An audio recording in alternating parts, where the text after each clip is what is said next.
Okay, in this video, we're going to discuss the discounting of notes receivable without recourse.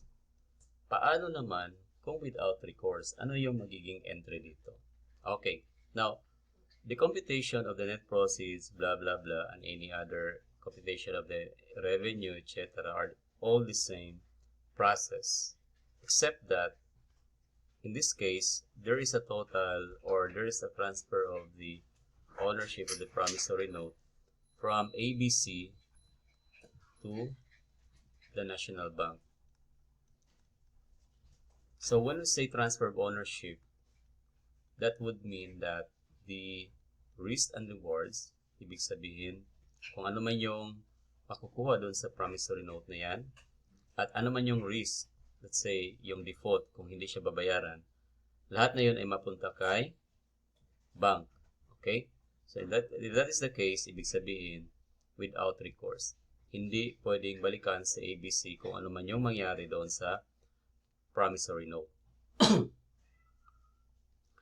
Okay. So ito yung magiging ano ngayon. Ito yung magiging entry. Okay. Remember that the promissory note was issued December 1, 2026. At pinare-discount siya noong December 21, 2026. So, mayroong 20 days na nag-pass na days. So, with that 20 days, nagkaroon siya ng interest revenue. Sa kanya yun ma-account. Bakit? Kasi, nandun pa sa kanyang possession yung promissory note. Possession ni ABC. Hindi pa niya napa-transfer kay National Bank. From this point, December 21, until the maturity on January 30, 2027, yung may-ari na dito ay na-transfer na kay bank. Okay? Kay National Bank. Okay. Si National Bank ay mayroong interest na ma-earn within 40 days. So, from December 21 to January 30. Okay. Now, ito muna i-deal natin yung yung December 21. So, yung nagmamay-ari ng interest dito at December 21 is si ABC. Kaya si ABC yung mag-account o mag-enter dun sa kanyang libro ng interest receivable 6,667 at saka yung revenue of the same amount. So, paano compute?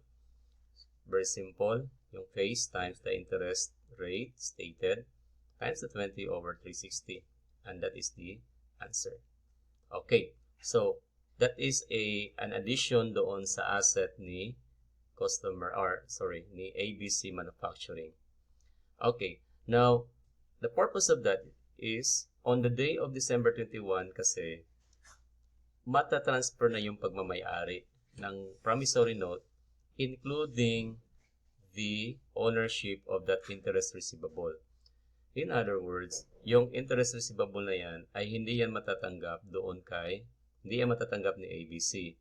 Kasama yung ita-transfer or ibebenta, kasama yan sa bentahan from ABC Manufacturing to National Bank. So that's the point of having accruing that para malaman natin kung magkano ba talaga yung total value that was transferred on December 21 to the National Bank. Okay, kasi that is the date of rediscounting. So in order to know that, so we have the total transfer, the face value of that, and also the interest value of or interest receivable of the note. So that is the total credit that we need to put into that entry on the credit side. Okay, now here comes naman into the cash. Paano ba ito kinompute? It's the same way on how you compute. So, kunin mo lang yung yung maturity value. Umpisa tayo sa principal, then yung total interest at the maturity value. Ibig sabihin yung 800. So, ganun yung sinasabi kanina, yung nakalagay sa computation doon sa taas. So, 820,000 total maturity. Then dito mag-multiply ng 18% as the discounting date. Then, whatever is the, i-multiply pa yan over the 40 over 360. Okay, ang net dyan is 803,600. Okay, now, we compare kung ano yung ibinigay ni ABC Manufacturing patungong National Bank at ano yung natanggap ni ABC Manufacturing galing kay National Bank. So, in exchange to the notes receivable and interest receivable. Okay, so it would, in here, it resulted into a loss on the sale of notes receivable, 3,067. Okay, now, it's very crucial or it's very important for you na wag mong kalimutan na mag-prepare talaga ng adjusting entry at the date of rediscounting with regard to the interest receivable at saka ng interest revenue. Kasi pag hindi mo yan ma-adjust, pagdating dito sa rediscounting, you will be having a wrong answer or computation with regard to the loss on the sale of the notes receivable. Okay, that's the point. Okay, then another thing that you need to know is whatever is the difference between the cash received at saka yung asset given up, here the total receivables, automatic out or outrightly, ilalagay mo siya as loss on sale or gain kung mayroong gain dito to reportable to the PL. So, yun yung point dyan. Bakit? Kasi nagkaroon ng transfer. Okay, yun yung key dito. Pag nagkaroon ng transfer, wala na sa'yo yung burden na kung hindi yan babayaran ni F, customer F, hindi na mababalikan si ABC. So, therefore, nang initransfer ng ABC to National Bank yung notes receivable, yung promissory note, kasama na yung interest receivable accrued, wala na siyang any other na obligasyon kay bank, National Bank, na kung however, hindi yon babayaran ni customer F kay bank or nagkaroon ng dishonoring doon sa promissory note.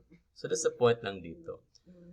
So, ngayon, since mayroon total transfer or transfer of the ownership of the receivables or of the promissory note, ang ibig sabihin niyan na yung magmo-monitor ng interest receivable in connection or from the notes itself, I see bank na. Ibig sabihin yung makakatanggap ng buong 20,000 at the maturity date, I see bank na mismo.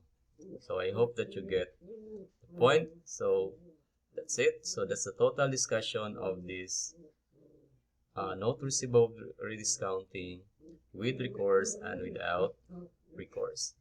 Okay, on the next video, we are going to discuss the factoring.